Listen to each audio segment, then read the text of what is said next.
Ana kenguru. Avstraliyada o günə qədər görünməmiş bir quraqlıq başlamışdı. Meşədə yaşayan heyvanlar susuzluqdan ölürdülər. Onların bəziləri su tapmaq üçün kəndlərə baş vururdu. Amma kəndlərdə su qıtlaşmışdı. İnəklər və qoyunlar susuzluqdan gücdən düşmüşdülər.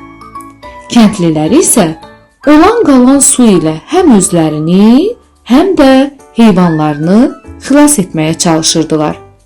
Ona görə də suyu meşə heyvanları ilə bölüşmək niyyətində deyildilər. Hətta bəzi kəndlilər əllərində tüfəng, su anbarlarının yanında keşik çəkirdilər. Günlərin birində əlində silah, keşik çəkən bir kəndli kolluqların arasından bir səs eşitdi.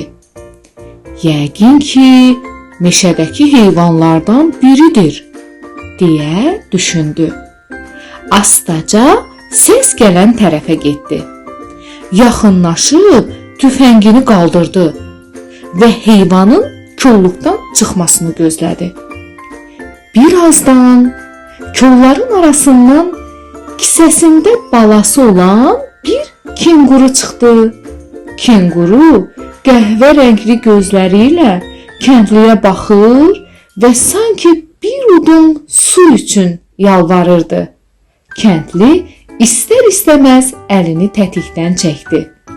Heyvana və yanındakı balasına yazığı gəldi. Kenguru asta addımlarla inəklər üçün qoyulan su qabına tərəf getdi. Kəndli diqqətlə onun hərəkətlərinə göz qoyurdu. Kenguru da gözlərini kəndlidən çəkmirdi. Nəhayət, kenguru su qabına çatıb dayandı. Balası isə suya cumub içməyə başladı. Balaca kenguru o qədər susamışdı ki, az qala qabın içinə düşəcəkdi.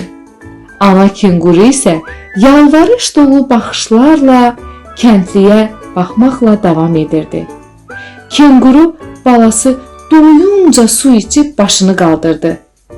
Suya dodağını belə toxundurmayan ana kenguru balası ilə birlikdə gəldikləri yerə tərəf getdi. Birazdan hər ikisi gözdən itdi.